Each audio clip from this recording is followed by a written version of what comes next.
Hello everyone. Before we start, make sure to like and subscribe to the channel, and leave a comment with where you're from and what time you're watching. That way, YouTube will keep showing you stories just like this one. Now, let's begin. So I'm gonna share something that happened to me about 3 years ago up in Tennessee that still gives me the creeps when I think about it. At the time, I was 58 and had just retired after 32 years working as a lineman for the electric company. Bought myself a little cabin up near Rowan Mountain. Figured I'd earned some peace and quiet after all those years climbing poles and fixing power lines in all kinds of weather. The place was perfect. About 2 acres of wooded land, closest neighbor maybe half a mile down the mountain road. Just me and my German Shepherd mix, Buster, who I'd rescued from the pound a few months after moving up there.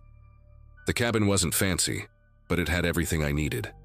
A wood stove, a decent kitchen, and a wraparound porch where I could sit with my coffee in the mornings and watch the mist roll through the trees.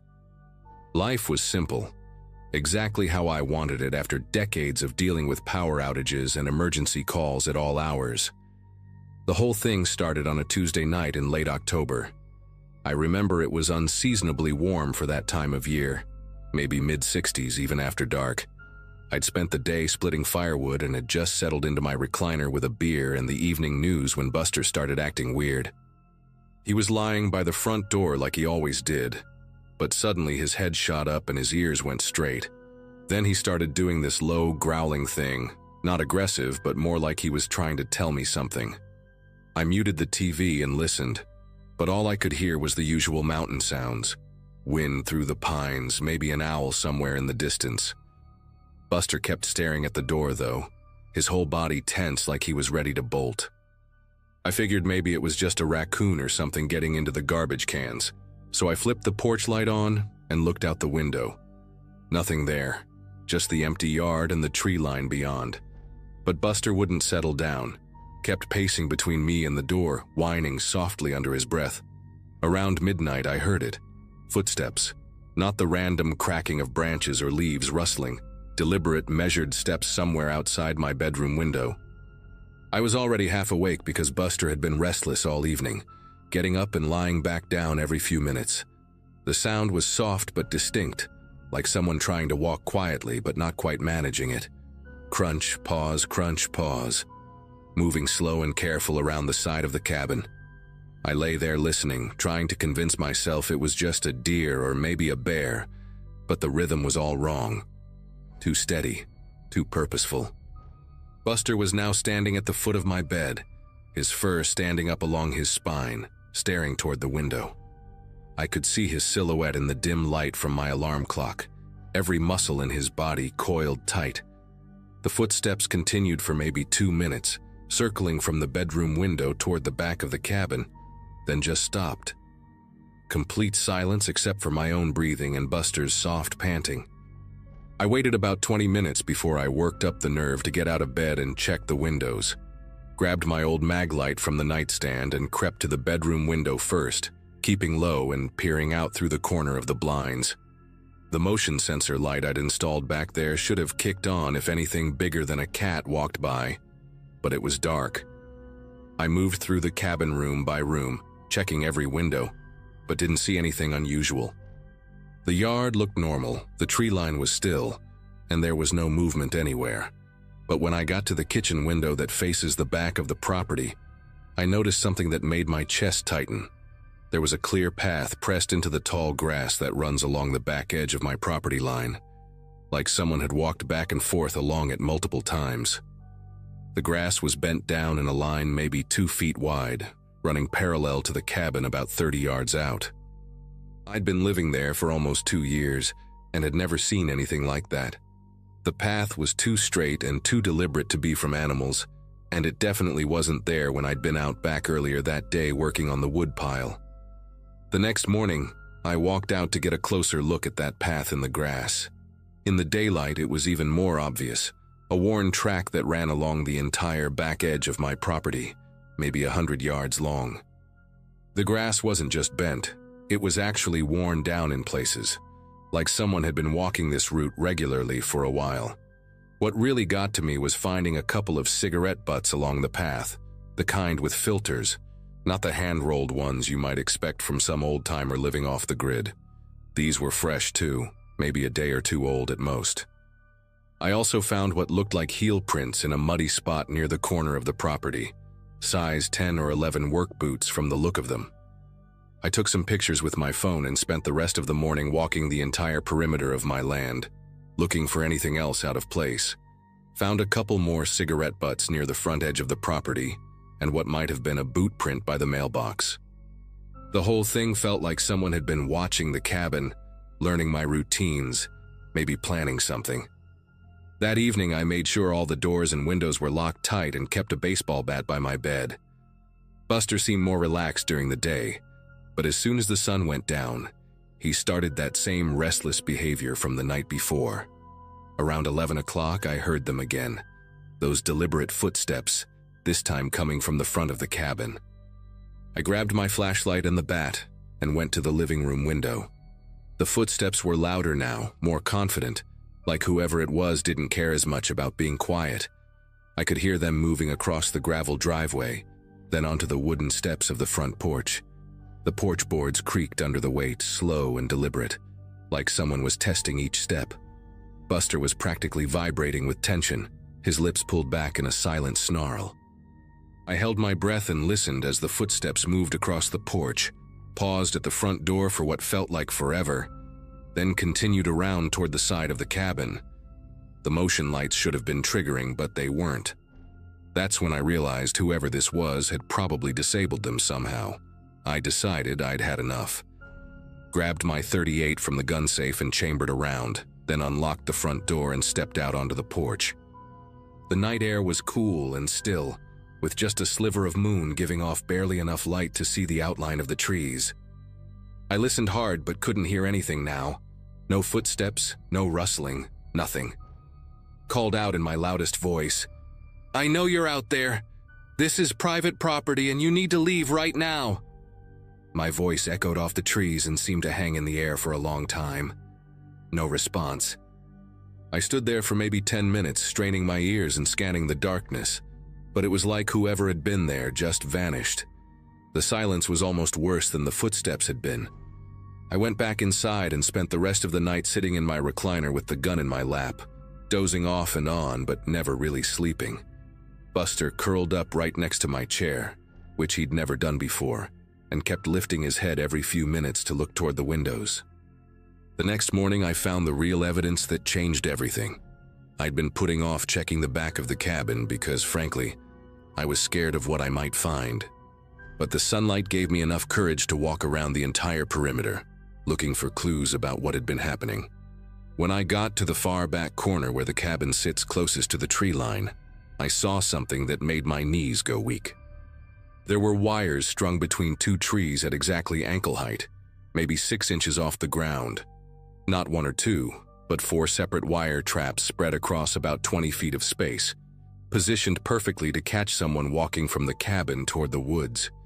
The wires were wrapped around the trees and twisted tight, with enough slack to trip someone, but not enough to be visible unless you were looking for them. These weren't some random hunting snares. They were positioned specifically to catch someone coming from my back door. The twisted metal ends were sharp and jagged, designed to cut and tangle around your legs. If I'd walked out there in the dark like I'd been planning to do, I would have gone down hard and probably gotten sliced up pretty bad in the process. I stood there staring at those wires for a long time, trying to process what I was seeing. This wasn't just someone creeping around my property. This was deliberate, calculated, and meant to hurt me. The positioning was too precise to be random. Whoever set these traps knew exactly where I'd be most likely to walk if I came out the back door investigating strange noises. They'd probably watched me enough to know my habits, maybe seen me take Buster out back for his evening walks.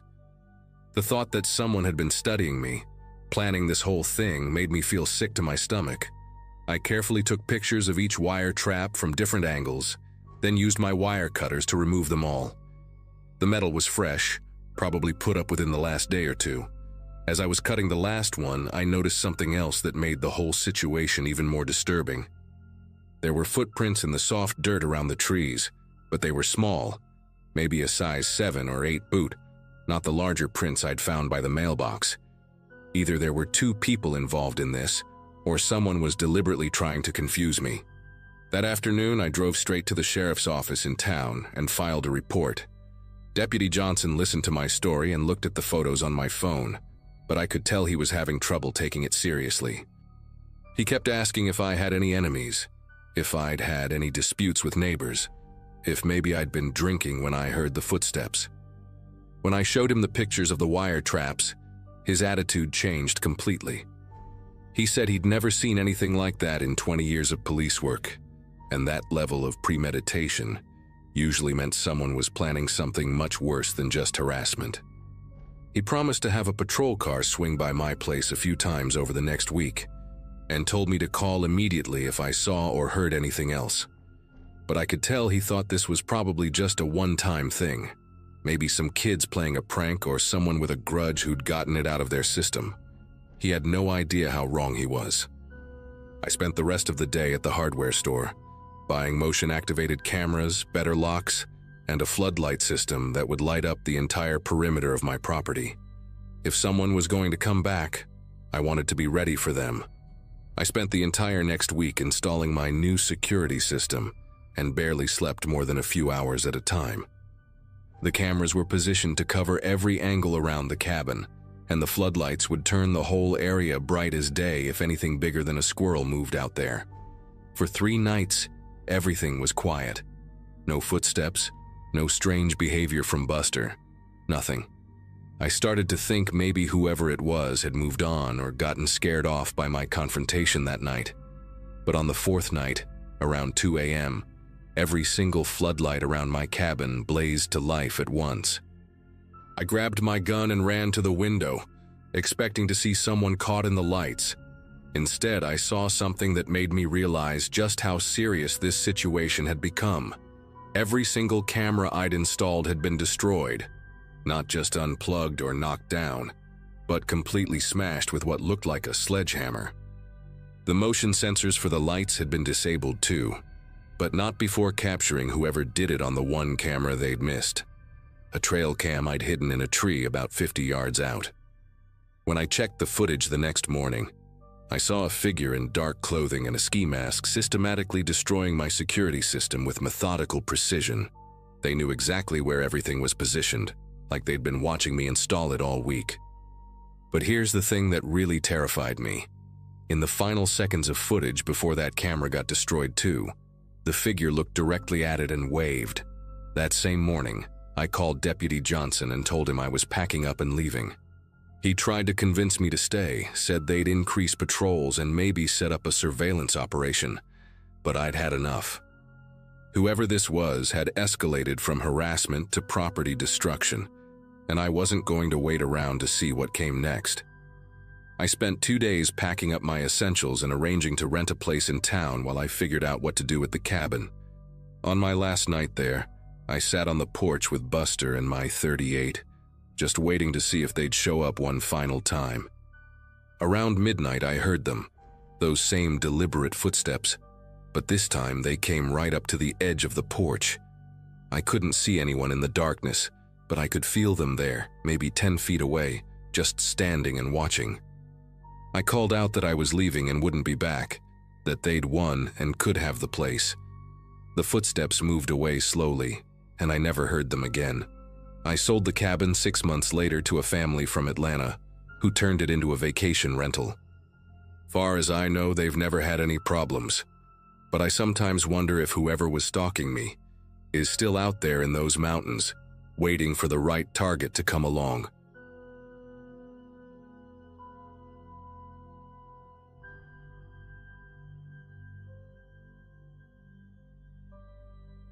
We were staying in North Carolina that summer, not far from the Blue Ridge Parkway. My parents had rented this little cabin for a week. No Wi-Fi, barely any signal, but surrounded by trees and trails that my dad wouldn't stop calling refreshing. I had just turned 16 and wasn't thrilled about being pulled away from my friends for a family bonding trip, but I'd packed my sketchbook, earbuds, and a backup battery. I figured I could survive a few days of trail mix and mosquito bites. That morning, we'd set out early for a popular overlook trail. It was foggy but beautiful. That soft, bluish mist hanging low between the trees, the kind that makes everything feel a bit enchanted. The trail itself was well marked and easy to follow, but I had stopped a few times to take photos and sketch some tree roots that looked like they were gripping the earth like hands. At some point, I realized I couldn't hear my parents' voices anymore. I figured they'd just kept walking and I'd catch up, so I took the next bend in the trail without thinking twice. Except the bend didn't lead to them. It opened up into a split I didn't remember seeing before. One path sloped down slightly, the other kept going uphill. I called out, nothing. I took the uphill route thinking I'd meet them at the top. But after 10 minutes, the trees thickened and the fog got heavier. I couldn't hear birds anymore, just the crunch of my own steps. I was trying not to panic, but my chest felt tight, and I kept glancing behind me, like I expected to see something that didn't belong there. That's when I heard someone call out, "Hey, are you lost?" The voice was calm and close. A boy around my age stood a few feet off the trail, wearing a faded red hoodie and cargo shorts. His hair was light brown and kind of messy, and he had a small scar on his chin that caught the light when he turned. Something about him felt oddly familiar, like a face from a dream you only half remember. I said I was trying to get back to the parking lot, and he smiled like it was no big deal. "I know the way. Come on, it's easy." And without waiting, he turned and started walking. I hesitated for a second, but the way he moved was so casual, so sure of where he was going, that I followed. He didn't talk much, just glanced back every now and then to make sure I was still behind him. The fog seemed to lift a little as we walked, and the trees felt less dense. I tried to make conversation, asked his name, and he said, "Eli." He didn't offer more than that. When I asked if he came here often, he just said, "I used to." I figured maybe he lived nearby or had family who visited the area a lot. His voice had this soft, steady rhythm to it, like someone who didn't rush to speak. The weird thing was, the trail he led me through didn't look familiar at all. I thought I knew most of the loops from the map we'd studied at the ranger station, but this one felt quieter, older.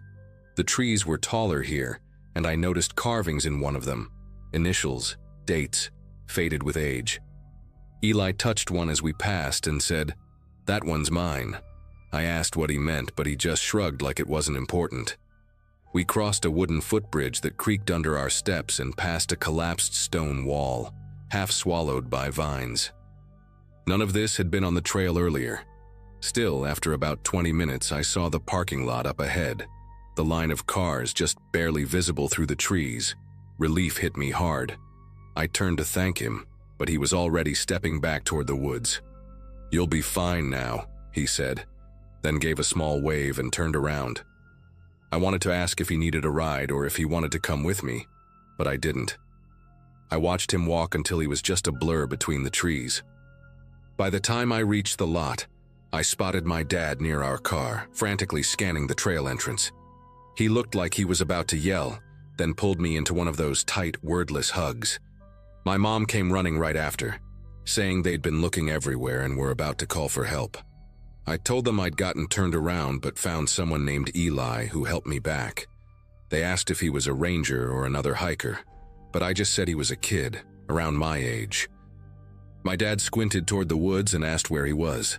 I pointed back, but of course Eli wasn't there anymore. The trail behind me looked empty. Back at the ranger station, my parents insisted we stop in to let someone know I'd gotten turned around. They were worried there might be signage missing or something wrong with the trail layout. While my dad talked to the older ranger behind the desk, I wandered over to a faded bulletin board covered in trail maps and old laminated notices. There was a section titled "In Memory," with a few photos of people who died in the park. I wasn't really paying attention until one of the names hit me like a punch to the chest. Eli Chambers. His photo was maybe 10 years old, but the face was unmistakable. Same light brown hair, same scar on the chin. The caption below said he'd slipped and fallen near one of the overlooks during a hike. The year was 2011. I stared at it for what felt like forever. When I told my parents, they brushed it off as coincidence. They said I probably heard the name from the board, and my mind filled in the rest, especially with all the stress. But I hadn't seen that photo before. I hadn't even been near the board until that moment. The ranger must have overheard me talking because he came over quietly and asked what trail I'd been on. When I told him, his face changed. It wasn't dramatic or theatrical. He just went pale in a subtle, tired way, like someone who'd heard something they were hoping they wouldn't hear again. He asked what the boy looked like, and when I described Eli, he nodded slowly, almost like he expected it. Then he said, carefully, "You're not the first one to say something like that." My parents looked uncomfortable, like they didn't know if this was a joke or not, but the ranger didn't smile. It's been a few years since that day. I've gone on a few hikes since then, but nothing deep. Nothing where I might get turned around again. I think about Eli sometimes, how calm he was, how familiar the trail felt when I followed him, how confidently he walked. I don't pretend to know what really happened. Maybe it was stress, maybe memory playing tricks, but I know what I saw. I know who helped me. And whoever he was, or whatever he was, he knew exactly where I needed to go.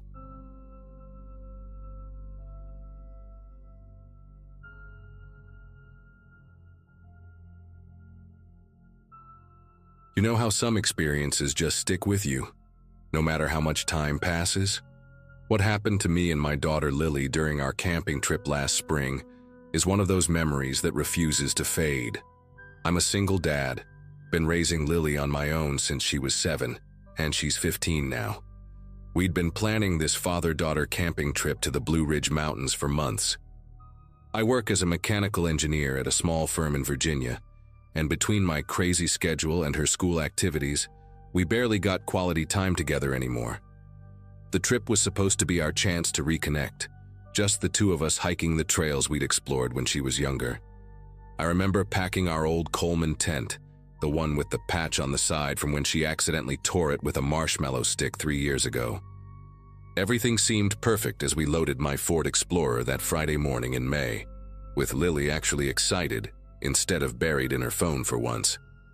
The campsite we'd reserved was about 2 miles up the Appalachian Trail, nestled in a clearing surrounded by towering oak trees that filtered the sunlight into these beautiful golden patches.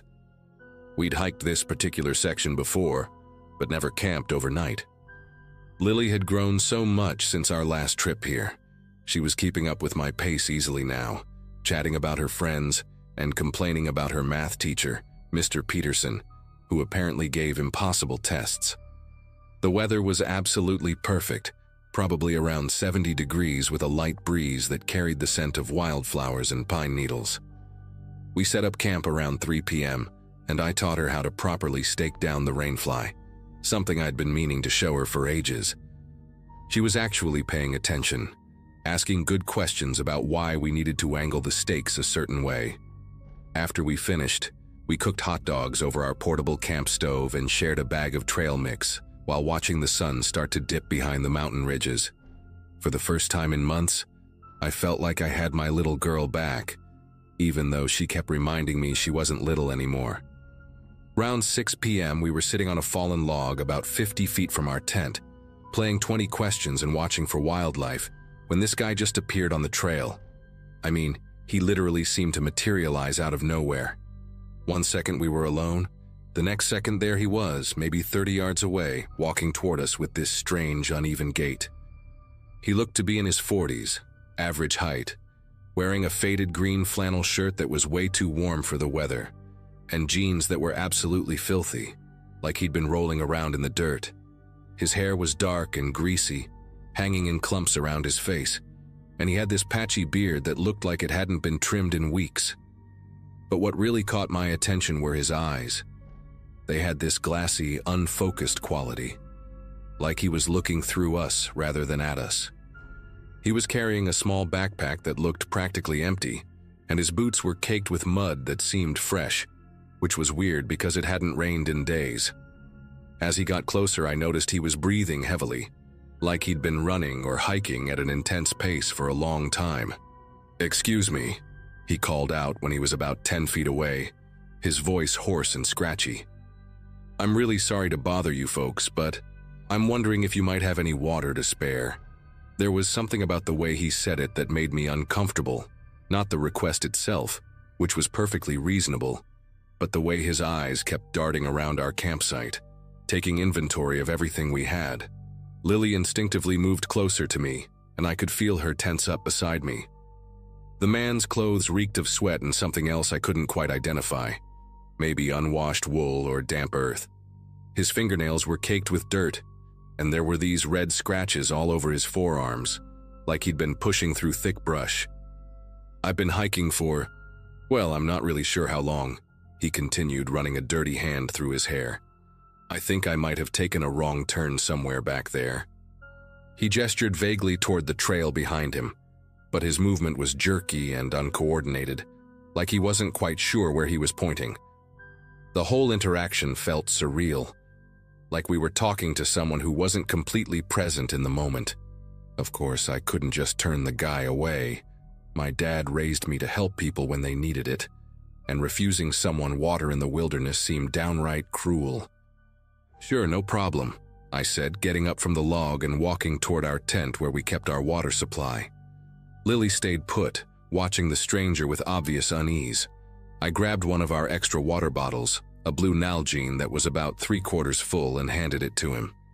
The guy took it with both hands, like it was the most precious thing in the world, and immediately started gulping it down with desperate, noisy swallows.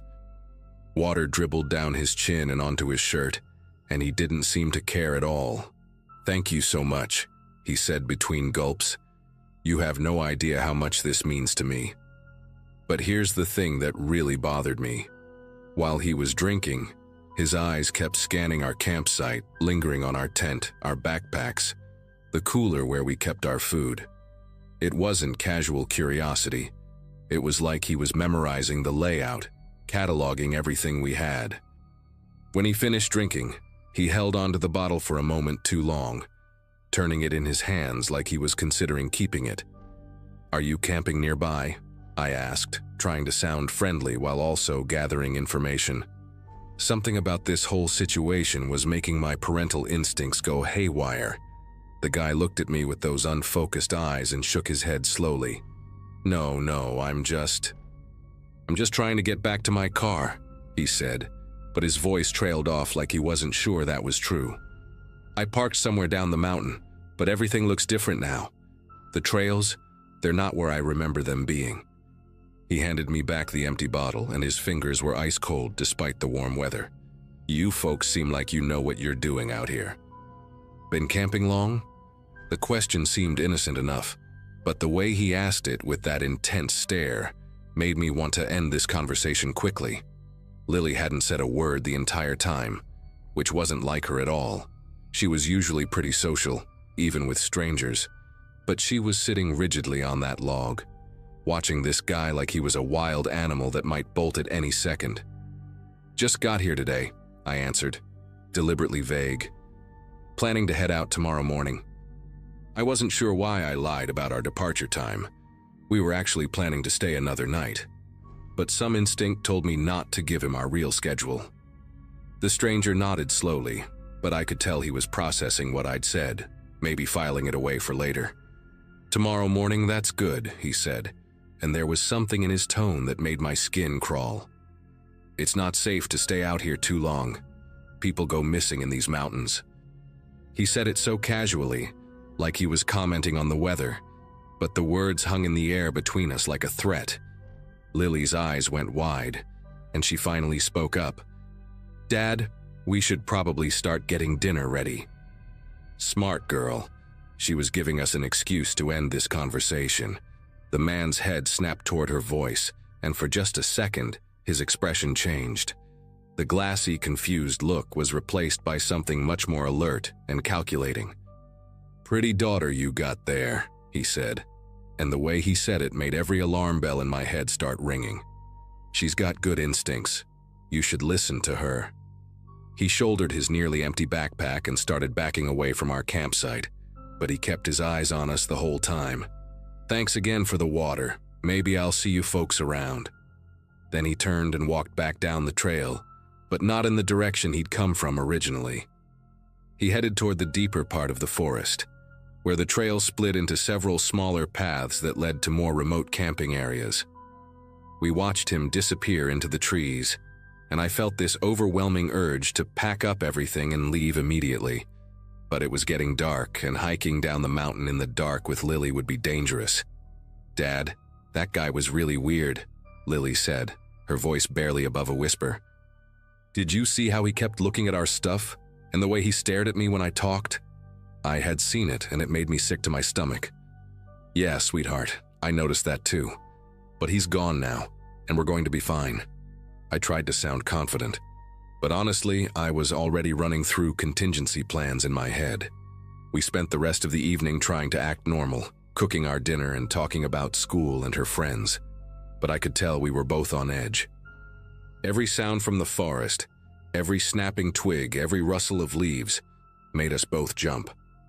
I kept glancing toward the trail, half expecting to see that guy emerge from the shadows. When it came time to set up for the night, I made sure our tent was zipped up tight and positioned myself between Lily and the tent opening. I had my phone, but there was no signal up here, which meant we were completely on our own until morning. As we settled into our sleeping bags, I told Lily I loved her and that everything would be okay. But I don't think either of us really believed it. Around 2 a.m., I woke up to the sound of footsteps circling our tent. Not animal footsteps. These were deliberate human footsteps moving slowly and carefully around our campsite. My heart started pounding so hard I was sure Lily would hear it, but she was still asleep beside me, breathing deeply. The footsteps stopped right outside our tent, maybe 3 feet from where we were lying, and I held my breath trying to figure out what to do. Then I heard it. A metallic scraping sound, like something hard being dragged across a rock. The sound moved in a slow arc around our tent, and I realized with horror that someone was deliberately circling us, dragging some kind of metal object along the ground. The scraping was rhythmic and purposeful, like whoever was out there wanted us to know they were there. I reached for my phone, hoping against hope that I might have gotten a signal, but the screen showed nothing but no service in the corner. The footsteps and scraping continued for what felt like hours, but was probably only 10 or 15 minutes.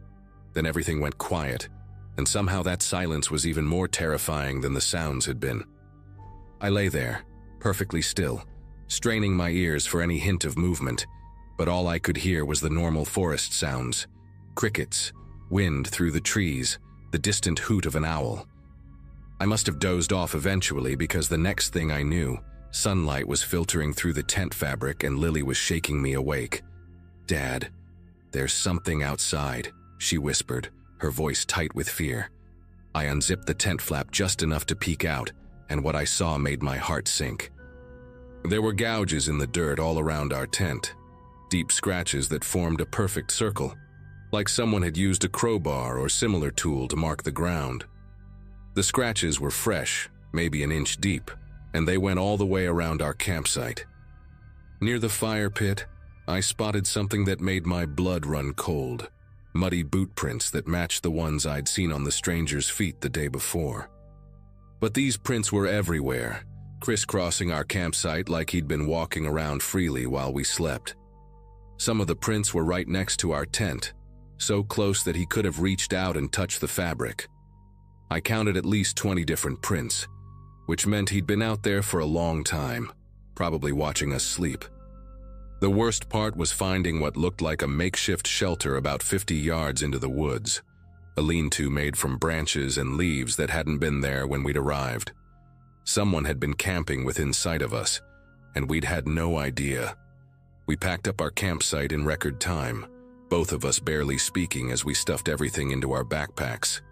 Lily kept glancing toward the makeshift shelter in the woods, and I could see the fear in her eyes. The hike down the mountain felt like it took forever, even though we were moving faster than we ever had before. Every time we heard a sound behind us, we'd both turn around, expecting to see that strange man following us down the trail. When we finally reached the parking area, I was so relieved to see other people. A family loading their car after their own camping trip, a couple of day hikers checking their map. Normal people doing normal things. We threw our gear into the Explorer and got out of there as fast as we could. The drive home was quiet, both of us processing what had happened. About an hour into the drive, I decided we needed to report this to someone, so I stopped at a state police station in a small town called Millerville. The officer who took our statement was a middle-aged guy named Sergeant Williams, and when I described the man we'd encountered, his expression became very serious. He started asking detailed questions about the man's appearance, what he was wearing, the exact time we'd seen him. Sergeant Williams disappeared into a back room for about 10 minutes, then returned with a file folder and a grave expression. "Mr. Thompson," he said, "I think you and your daughter encountered someone we've been looking for. We've had 2 hikers reported missing in that area since Saturday. A couple from Pennsylvania named Kevin and Beth Turner. They were supposed to check out of their campsite Sunday morning, but they never showed up." He showed me their photos and my stomach dropped. They looked like a normal, happy couple, probably in their 30s, both wearing bright hiking gear and smiling at the camera. "We found their abandoned campsite yesterday, about 3 miles from where you were staying. Their tent was still set up, but all their personal belongings were gone.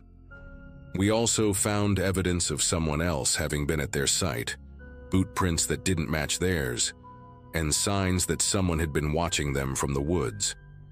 The officer explained that they'd been searching for the missing hikers, but they'd also been looking for a man matching the description of our water-seeking stranger.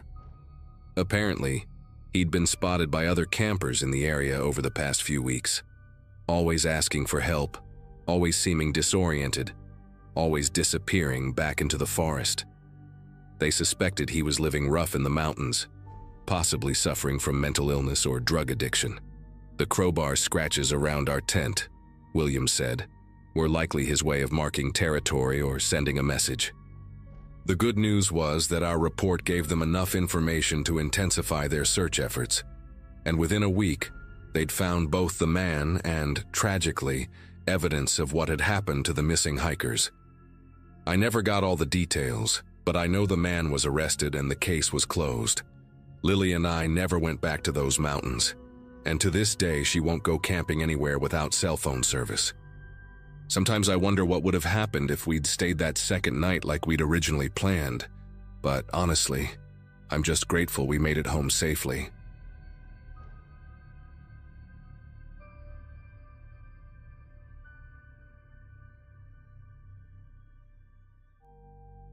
What happened to me last summer still haunts me whenever I pass by hiking gear stores or see trail maps. I was 28 at the time, a software engineer from Chicago who'd been planning this solo hiking trip along the Appalachian Trail for months. The whole thing was meant to be my escape from the corporate grind and a chance to find some peace in nature.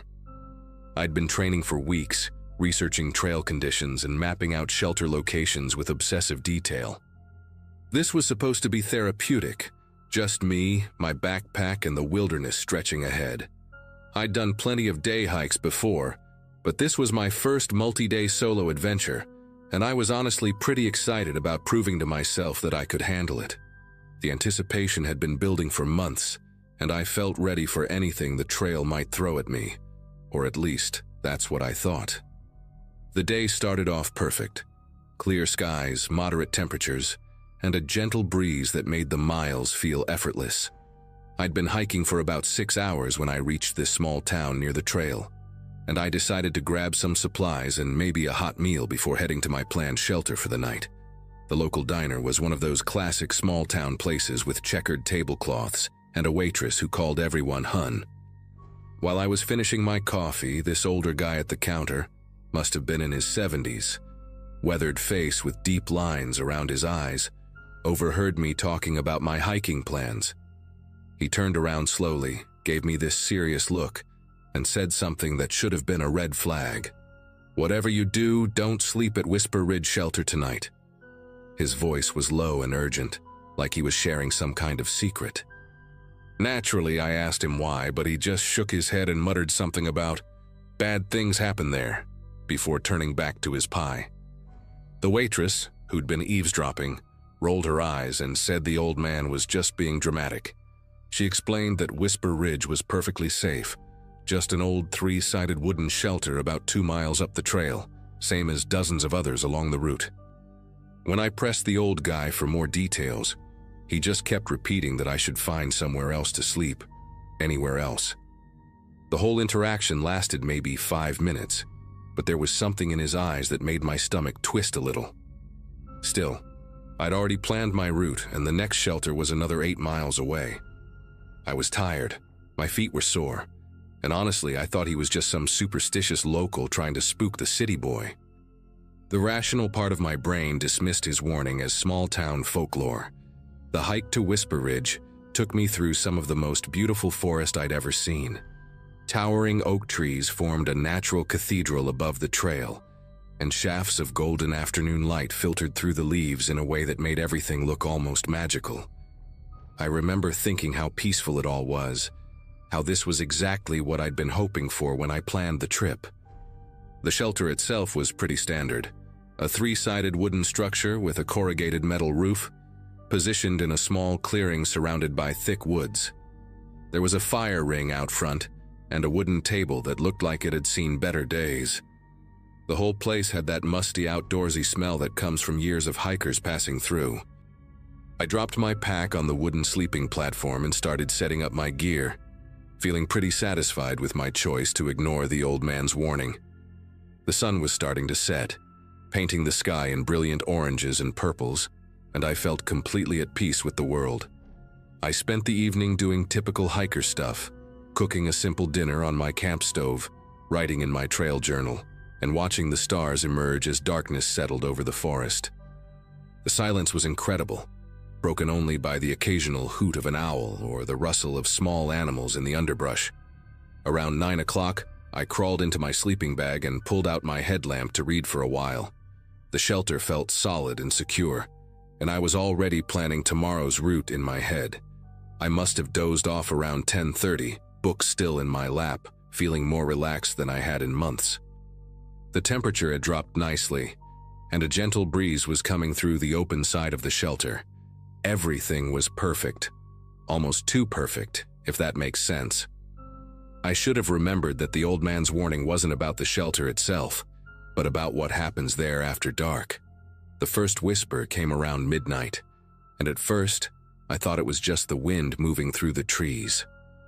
It was so faint that I almost convinced myself I'd imagined it, just my brain playing tricks as I drifted between sleep and wakefulness.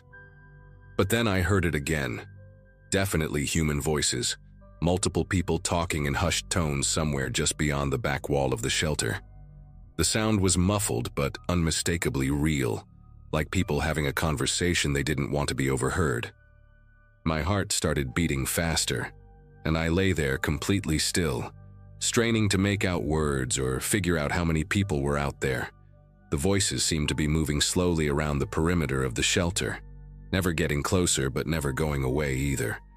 I kept telling myself it was probably just other hikers setting up a late camp, but something about the tone and the secretive nature of the whispering made my skin crawl. Every instinct I had was screaming that this wasn't normal. I grabbed my headlamp but didn't turn it on, instead just holding it like some kind of weapon while I listened. The whispering continued for what felt like hours, sometimes fading to almost nothing, then growing just loud enough for me to know it was still there. I could make out at least 2 distinct voices, maybe 3, but I couldn't understand a single word they were saying. It was like they were speaking in a different language, or maybe just too far away for the words to carry clearly. The strangest part was how the voices never seemed to move in any logical pattern. They'd be behind the shelter one moment, then off to the left, then right, like the speakers were just wandering aimlessly through the woods. I kept waiting for footsteps, for the sound of branches breaking or leaves crunching, but there was nothing except those constant, eerie whispers floating through the darkness. My rational mind kept trying to find explanations, but my body was responding to pure fear. As the night wore on, the whispers became more frequent and seemed to be getting closer to the shelter walls. I could hear them most clearly when they were directly behind me, separated only by the thin wooden planks of the back wall.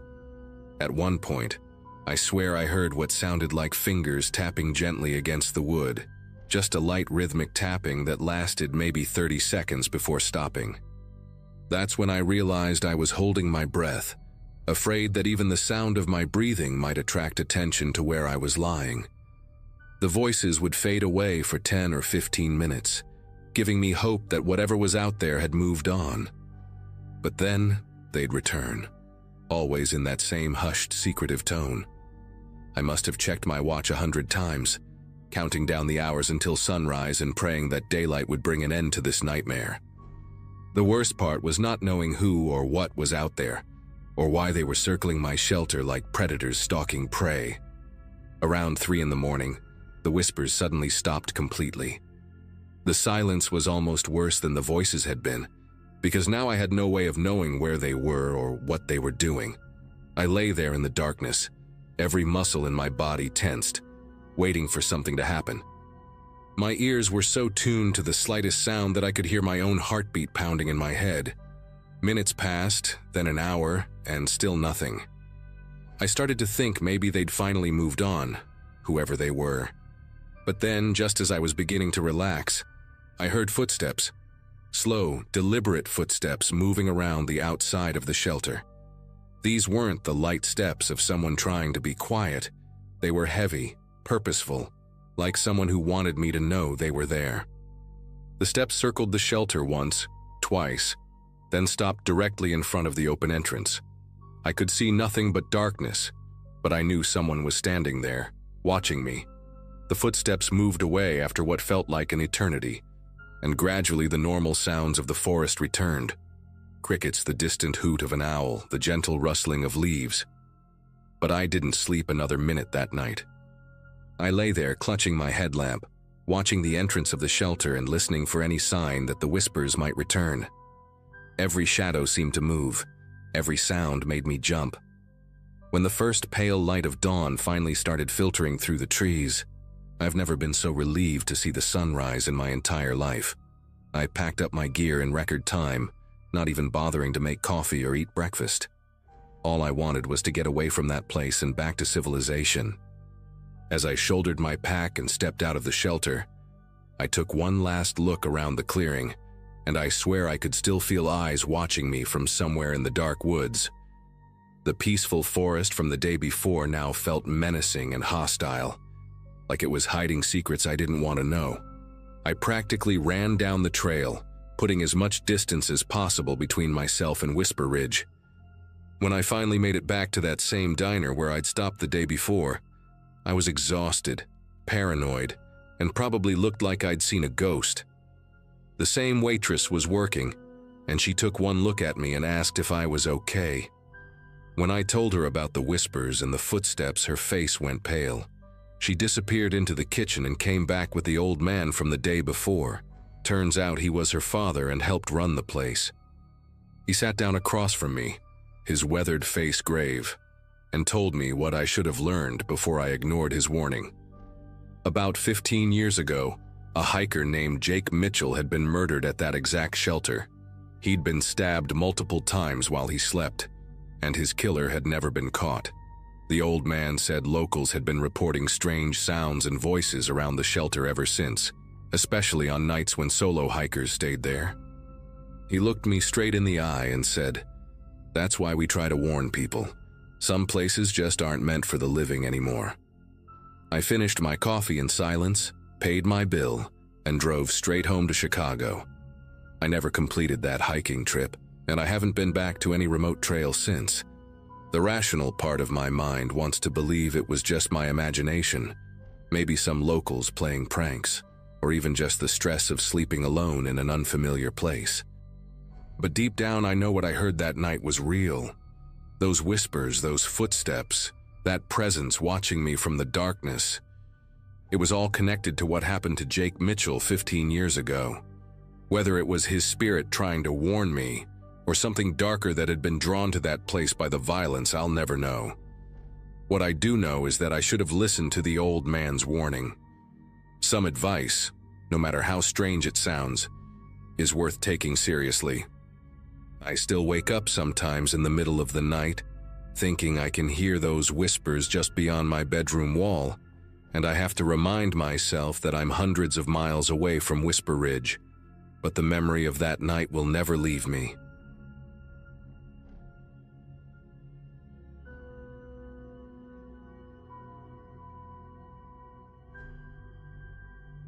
The weekend was supposed to be perfect. I was 17, about to graduate from Pine Ridge High, and thought I had everything figured out. We'd driven up to Copper Mountain for our annual senior camping trip, 12 of us crammed into 3 cars, loaded with enough supplies to last the weekend.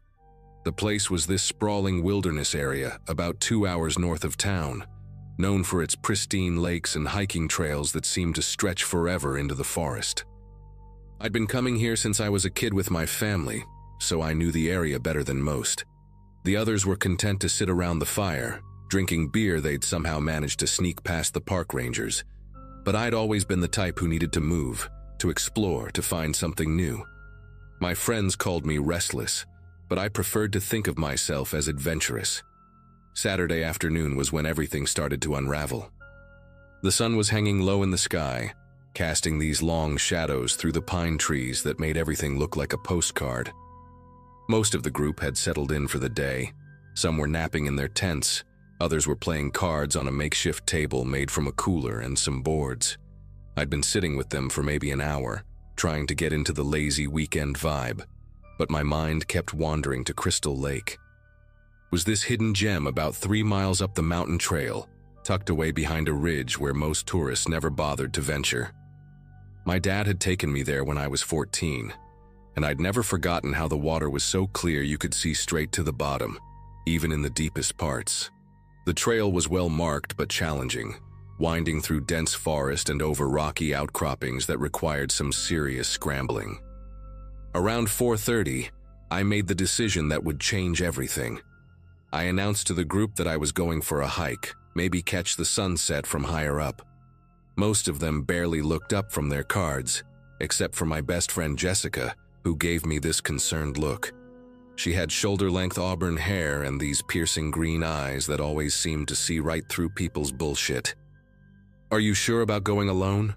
she asked, her voice carrying that protective tone she used when she thought I was being reckless. "It's getting kind of late, and those trails can be tricky in the dark." I waved her off, probably a little too dismissively, and told her I'd be back before full dark. I grabbed my phone, a water bottle, and my dad's old hiking boots, the ones with the distinctive red laces that had gotten me through countless adventures.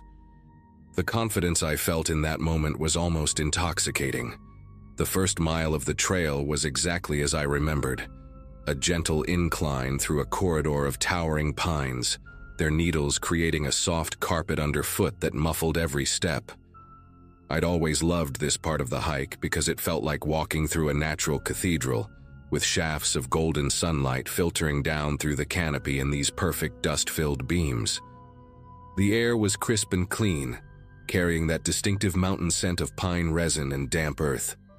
I passed a few familiar landmarks, the lightning-struck oak that had been split clean in half, the boulder formation that looked like a sleeping giant, the small creek that bubbled over smooth stones worn glass smooth by decades of flowing water. Everything was exactly as it should be, peaceful and familiar. About halfway through the second mile, I decided to take a selfie to send to Jessica, partly to prove I was fine, and partly because the lighting was absolutely perfect. I held my phone up at arm's length, angling it to catch both my face and the spectacular view behind me. The trail curved around a steep drop-off at that point, offering this incredible vista of the valley below and the mountain peak stretching into the distance. I took maybe 5 or 6 shots, trying to get the perfect angle, adjusting my position slightly each time. The last photo turned out great. I was smiling genuinely, my dark hair catching the light, with this breathtaking backdrop of wilderness that looked like something out of a nature magazine. I typed a quick message to Jessica. "See? Totally fine up here. The view is incredible," and hit send. The message went through immediately, showing those little blue check marks that meant it had been delivered and read. I tucked my phone back into my jacket pocket and continued up the trail, feeling proud of myself for making the climb and excited about reaching the lake before sunset. The next section of trail was where things started to shift, though I didn't realize it at the time. The path became steeper and more winding, snaking back and forth across the mountainside in tight switchbacks that made my calves burn with each step. The forest began to change too. The tall pines gave way to shorter, scrubby trees and rocky outcroppings that jutted out at odd angles. I had to use my hands to steady myself on some of the rougher sections, gripping onto roots and rocks that had been worn smooth by countless other hikers. The silence was different here, more complete somehow, as if the mountain itself was holding its breath. Even the usual forest sounds, bird calls, rustling leaves, distant water, seemed muted and far away. I kept checking my phone for the time, wanting to make sure I'd have enough daylight for the return trip, but the screen kept showing that weird no service message even though I'd had full bars just minutes before. About 20 minutes into this steeper section, I started getting that prickly sensation on the back of my neck, the kind that makes you want to turn around and check if someone's watching you. At first, I dismissed it as just nerves from being alone in the wilderness, but the feeling kept growing stronger with each step. The trail had become narrower here, barely wide enough for one person, with thick undergrowth pressing in on both sides. I found myself glancing back more frequently, scanning the path behind me for any sign of movement. There was nothing there, just the empty trail disappearing around the last bend. But the sensation persisted. It was like that moment in horror movies when you know something's wrong but you can't quite put your finger on what it is. I tried to shake it off by focusing on the physical challenge of the climb, counting my steps and breathing steadily, but every few minutes I'd catch myself looking back again. The strangest part was how the forest seemed to be reacting to my presence. Small animals that should have been darting away from my footsteps were nowhere to be seen. Even the insects had gone quiet. No buzzing, no chirping, nothing. The only sounds were my own breathing and the soft crunch of my boots on the rocky path. I'd been hiking these mountains for years and had never experienced anything like this eerie stillness. It was as if every living thing in the forest had suddenly decided to hide, leaving me completely alone on the mountainside. When I stopped to take a drink from my water bottle, the silence was so complete that I could hear my own heartbeat echoing in my ears. I stood there for a moment listening intently, straining to hear anything that might explain the weird atmosphere. That's when I heard it. A single snap of a branch, somewhere behind me on the trail. I turned around slowly, my eyes scanning the path I'd just traveled. The trail curved away behind a cluster of large boulders, making it impossible to see very far back. For several long seconds, I stood perfectly still, waiting to see if the sound would repeat. Nothing. Just that oppressive silence pressing in from all sides. I told myself it was probably just a deer or maybe a squirrel, but deep down I knew that didn't make sense. All the wildlife had vanished, remember? I called out, "Hello?" in a voice that sounded weaker than I'd intended, the word seeming to get swallowed up by the trees before it could travel very far. No response. I waited another minute, then decided to keep moving. The lake couldn't be much further now, and I was determined to reach it before the sun disappeared completely.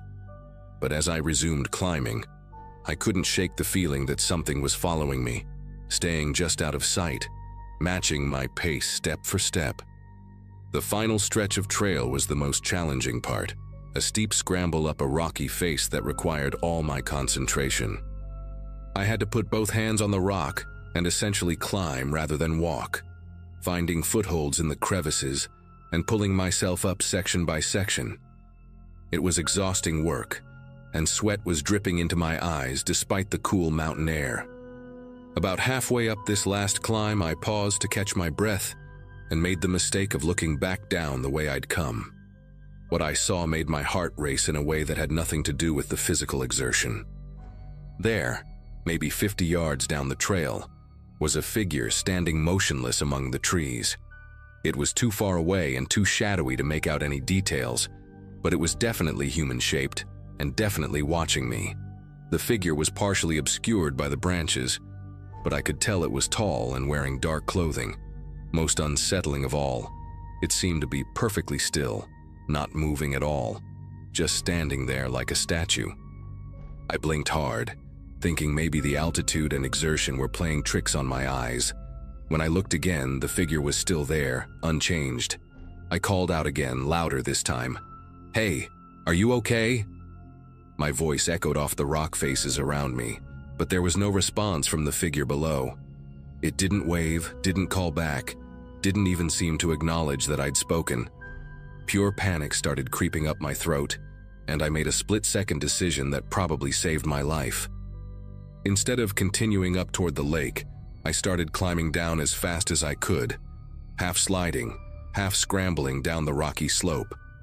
My plan was to confront whoever was following me, to demand answers, to take back control of the situation. But as I got closer to where I'd seen the figure, I realized with growing horror that there was no one there. No footprints in the soft earth, no disturbed vegetation, no sign that anyone had been standing in that spot at all. The panic hit me full force then, and I abandoned all thoughts of reaching the lake.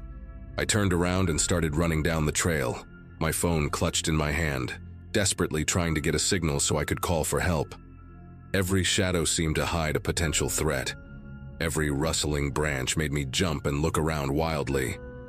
I was running so fast that I almost missed the sound of my phone hitting the ground when it slipped from my sweaty palm.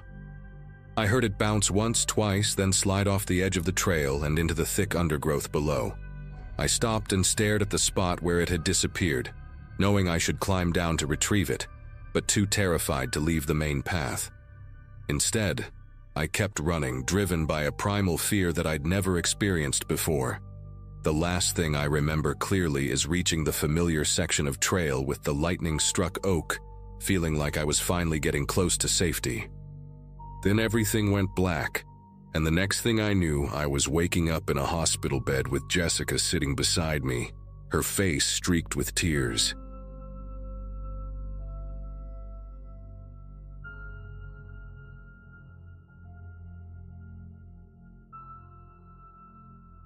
People always ask me why I don't go hiking anymore. Used to be my favorite thing in the world, especially with my brother Tyler. We'd hit the trails every weekend, sometimes driving hours just to find new spots nobody else knew about. Last August, we decided to tackle Mount Harrington, this massive peak about 3 hours north of our hometown in Vermont. I was 26 at the time, working a dead-end job at a warehouse, and Tyler was 24, fresh out of college with his fancy business degree but still living at home. We both needed an escape from the mundane routine that had swallowed our lives whole.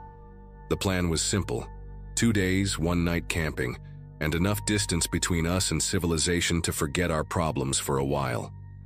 The weather forecast looked perfect that Saturday morning when we loaded up Tyler's beat-up Ford Ranger with our gear.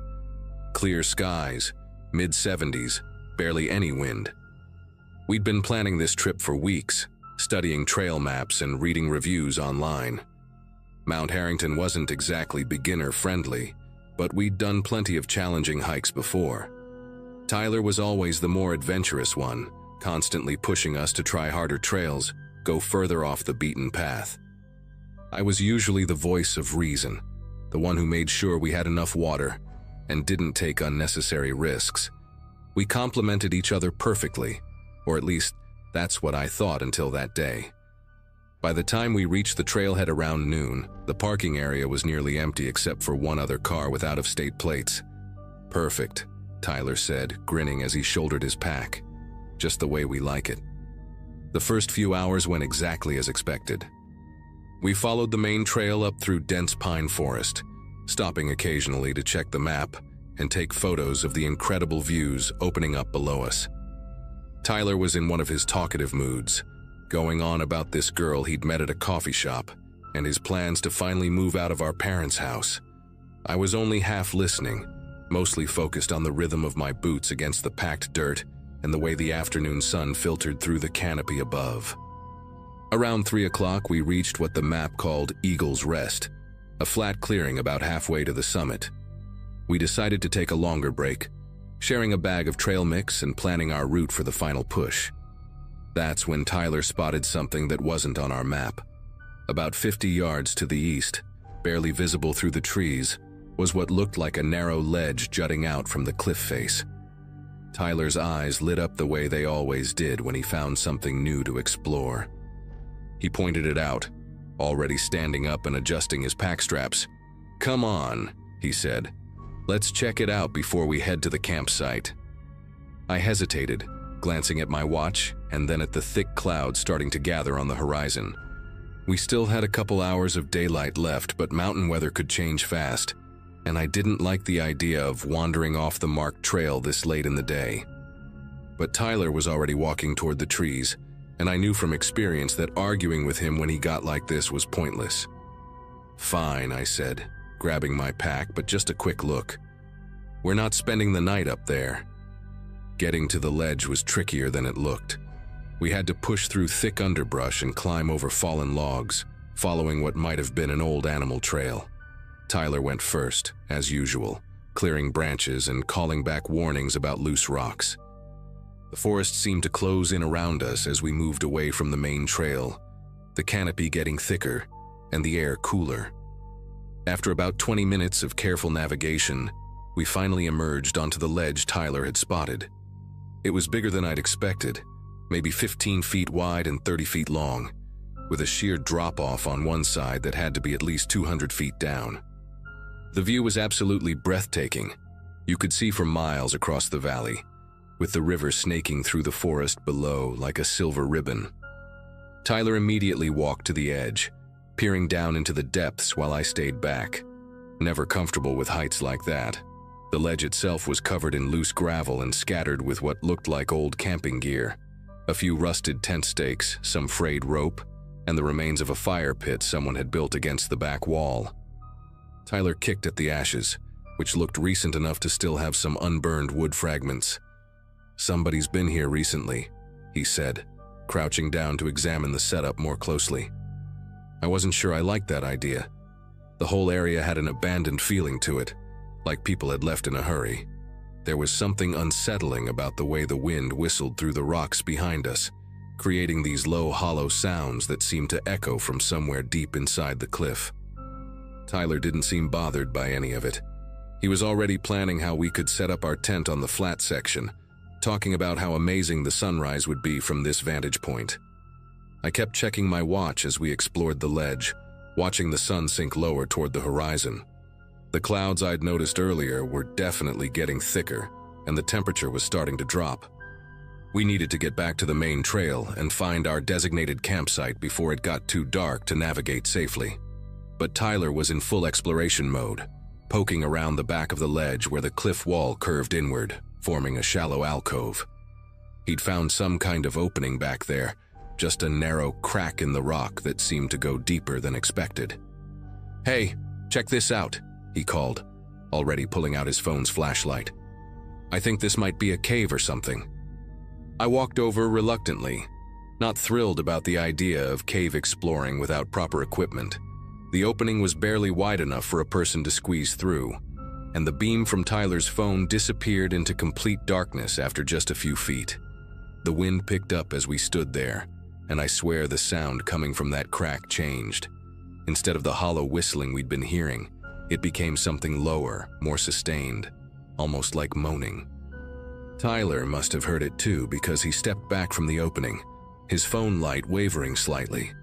Probably just the wind hitting the rock at a weird angle, he said, but his voice lacked its usual confidence.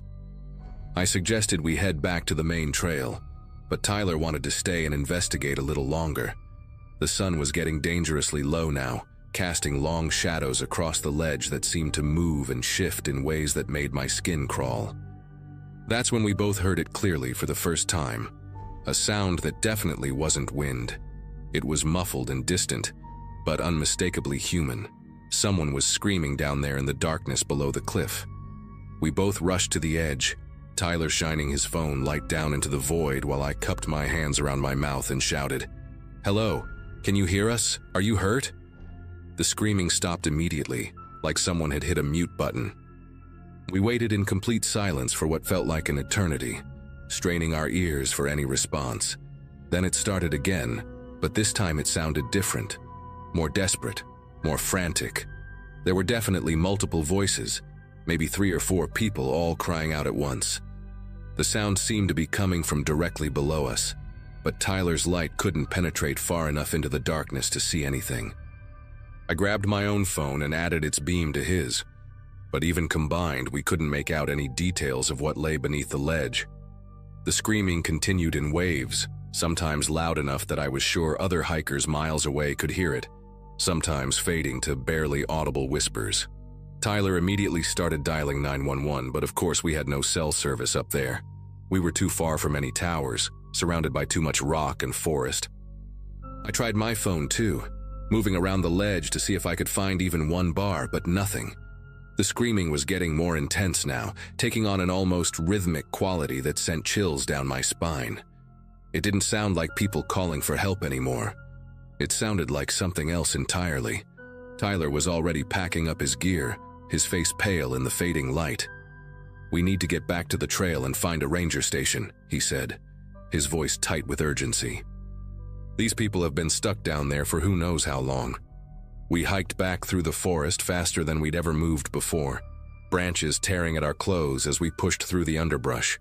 Behind us, the screaming continued until we were too far away to hear it anymore. We practically ran down the main trail, our headlamps cutting through the growing darkness as we navigated roots and rocks at dangerous speeds. Tyler kept checking his phone every few minutes, desperate for any sign of signal. Finally, about a mile from the trailhead, we got 2 bars. Tyler immediately called 911 while I pulled out the trail map, trying to give the dispatcher our exact location. The whole conversation felt surreal, explaining that we'd heard multiple people screaming from somewhere below a cliff, that we couldn't see them but they sounded trapped, that we needed search and rescue teams immediately. The dispatcher was professional but clearly skeptical, asking us to repeat details multiple times, and confirming that we hadn't actually seen anyone. We gave them the coordinates as best we could, describing the off-trail ledge and the approximate location of the screaming.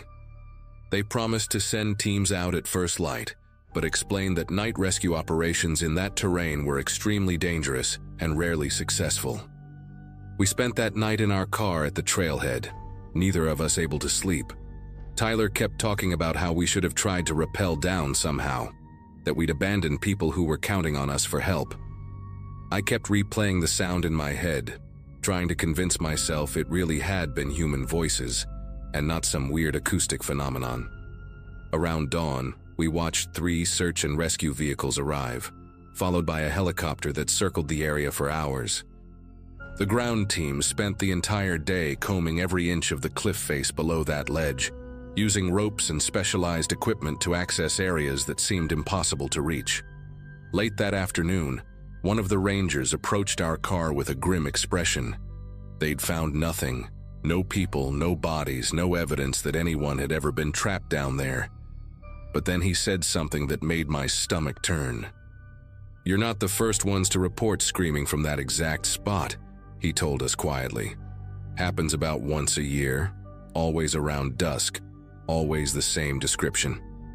We've never found anything, but we keep looking because, well, what else can you do?"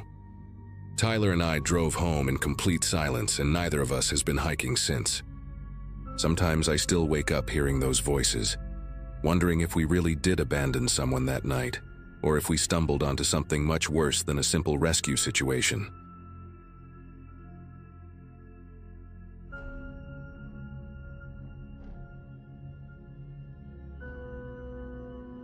I was spending a weekend alone hiking near the edge of Great Smoky Mountains National Park. It wasn't something I usually did solo, but I'd just gotten out of a long-term relationship, and I needed space to breathe, to think. I'd planned this route a few weeks in advance, double-checked the weather, packed my gear properly. Everything looked fine, until it didn't. Around mid-afternoon, thick clouds rolled in faster than I expected. Within minutes, the trail turned dark. The rain came in sideways, and thunder started rolling so close it sounded like the mountain itself was cracking open. The trail I was following had been on an older printed map, the kind you buy in gas stations, and I'd chosen it precisely because it was quieter than the popular routes. I hadn't seen a single person all day. By the time the lightning got close enough to make my pack buzz, I was drenched and panicking. I pulled out the map, trying to find a shortcut or anything resembling cover. That's when I noticed a faint marking labeled "Emergency Shelter," almost faded out in the crease of the page. No signage, no mileage, just a dot in the woods. It looked like it might be a 15 or 20-minute detour, maybe more in the mud, but I didn't care. I took the turn and started running. It felt like I was chasing a ghost. The trail was overgrown and narrow, snaking through dense trees with low branches that clawed at my jacket. Everything smelled like wet leaves and earth. Eventually, after nearly slipping twice on the slick rock, I saw it. A small rectangular structure half sunken into the hill, like the mountain had tried to reclaim it. Concrete walls, a rusted metal door with peeling paint, and one broken window patched with plywood.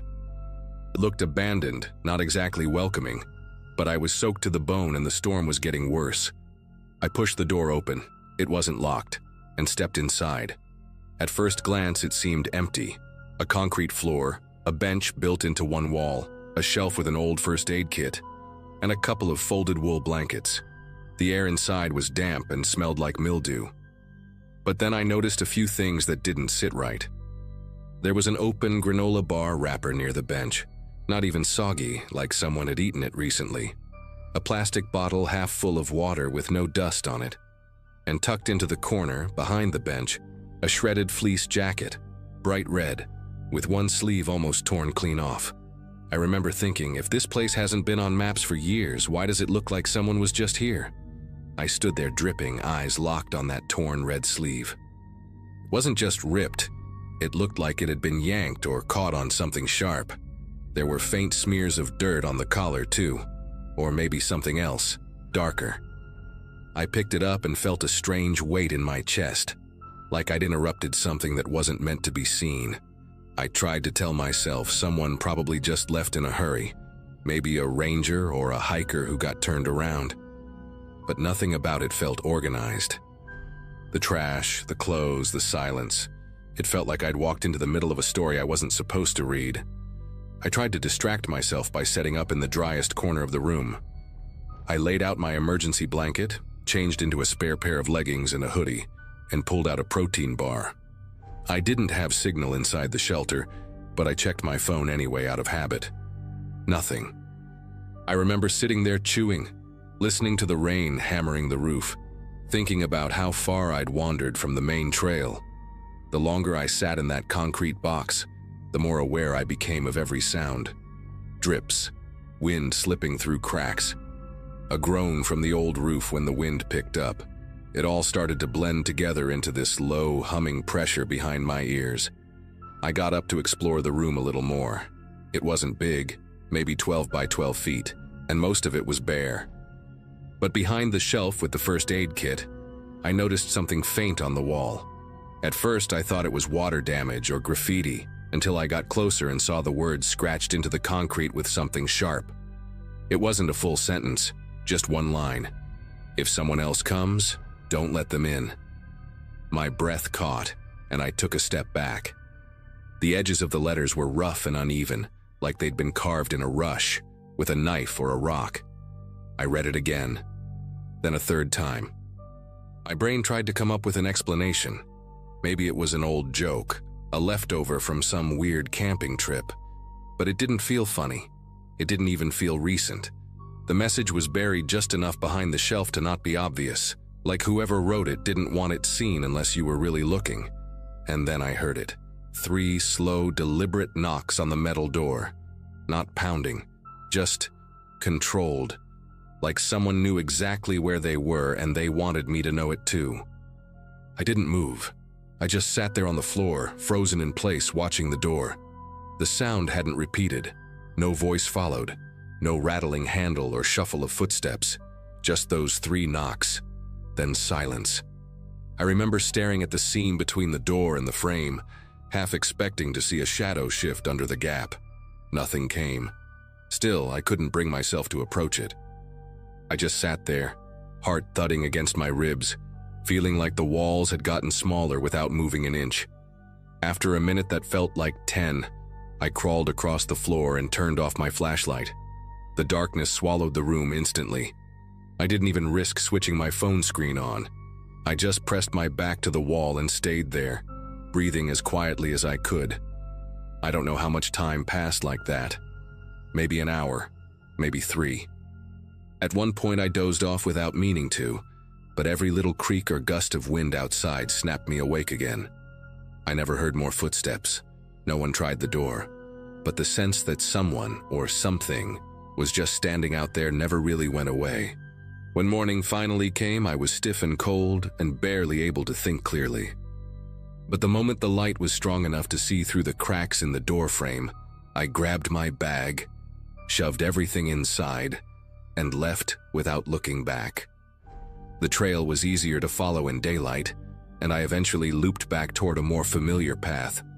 I passed a ranger station a few hours later and asked one of the staff if they knew about the emergency shelter up past the ridge. The guy paused, then shook his head slowly.